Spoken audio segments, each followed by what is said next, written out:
அனைவருக்கும் வணக்கம் மக்களே, வணக்கம். சற்று முன் கிடைத்திருக்கக்கூடிய ஒரு மிக மிக முக்கியமான செய்தி ஒன்று பற்றினா வெளியாகியுள்ளது. சற்று முன் தமிழகத்தில் பெரும் பரபரப்பு, திமுகவில் குண்டோடு கைது, கடும் அதிர்ச்சியில் முதல்வர் ஸ்டாலின். இது மாதிரி செய்திகள் வெளியாகிருக்கும் நிலையில் தமிழகத்தில் பார்த்தீங்கன்னா பெரும் பரபரப்பை ஏற்படுத்தியிருக்கு. இதை பற்றி தான் இந்த வீடியோவில் நம்ம முழுமையாக பார்க்க போகிறோம். அதுக்கு முன்னாடி நம்ம சேனலுக்கு இப்போ தான் நீங்கள் முதல் முறையாக வந்திருக்கீங்க அப்படின்னா மறக்காமல் நம்மளுடைய சேனலை சப்ஸ்கிரைப் பண்ணிக்கோங்க. வாங்க வீடியோக்குள்ளே போகலாம். பார்த்தீங்கன்னா தமிழகத்தில் பார்த்தீங்கன்னா அடுத்தடுத்து கொலைகள் நடந்துகிட்டே இருக்கு இல்லையா. இந்த நிலையில் ஏற்கனவே பார்த்தீங்கன்னா சொத்து குவிப்பு வழக்கில் திமுகவை சேர்ந்த அமைச்சர்கள் அனைவருமே சிக்கியிருக்கும் நிலையில் தான் தமிழகத்தில் பெரும் அதிர்ச்சியை அளிக்குது இல்லையா. இவங்க பார்த்தீங்கன்னா மக்களுக்காக உழைக்கவங்க அப்படின்னு பார்த்தீங்கன்னா அனைவருமே அவங்களுடைய சுயநலத்தை பயன்படுத்தி அவங்களுக்காக நிறைய எக்கச்சக்கமான பணங்கள் சேமித்து சொத்துக்களும் குவித்து வைக்கும் நிலையெல்லாம் மக்கள் மத்தியில் பார்த்தீங்கன்னா பார்க்கப்பட்டு வருகின்ற நிலையில் அதிரடியாக மீண்டும் பார்த்தீங்கன்னா தமிழகத்தில் திமுக சேர்ந்த அமைச்சர்கள் அனைவருமே கூண்டோடு பார்த்தீங்கன்னா அதிரடியாக சிக்கியிருக்கும் நிலையில் அதிரடியாக கைது செய்யப்பட்டிருக்காங்க.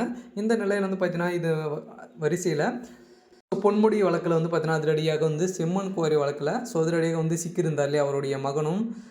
பொன்முடி அவர்களும் வசமாக சிக்கியிருக்க நிலையில் அதிரடியாக 2006 2011 ஆண்டு காலத்தில் பார்த்தீங்கன்னா இவர் அளவுக்கு அதிகமாக செம்மன் குவாரி வழக்கில் பார்த்தீங்கன்னா எக்கச்சக்கமான லட்சக்கணக்கான லோடுகள் அரசுக்கு இழப்பீடு ஏற்படுத்தும் வகையில் பார்த்தீங்கன்னா செஞ்சுருந்தாங்க இல்லையா. இந்த நிலையில் பார்த்தீங்கன்னா 2011 ஆண்டு காலத்தில் வரை திமுக ஆட்சி காலத்தின் போது அளவுக்கு அதிகமாக அனுமதி மீறி 2,64,644 லோடுகள் பார்த்தீங்கன்னா லாரியில் செம்மண் எடுத்ததன் காரணமாக அரசுக்கு பார்த்தீங்கன்னா 28,36,00,000 ரூபாய் பார்த்தீங்கன்னா அதிரடியாக அரசுக்கு இழப்பீடு செஞ்சதாக தொடரப்பட்ட வழக்கில் அதிரடியாக அமைச்சர் பொன்முடி அவரது மகன் கௌதம் சிகாமணி அவர்களும் பார்த்தீங்கன்னா இதுக்கு தொடர்புடைய ராஜ மகேந்திரன் நிறைய ஒரு 6-7 பேர் 8 பேர் பார்த்தீங்கன்னா இதில் சிக்கியிருக்கும் நிலையில் 2012 ஆண்டில் மாவட்ட குற்றப்பிரிவு போலீஸார் பார்த்தீங்கன்னா வழக்கு பதிவு செஞ்சிருந்த நிலையில்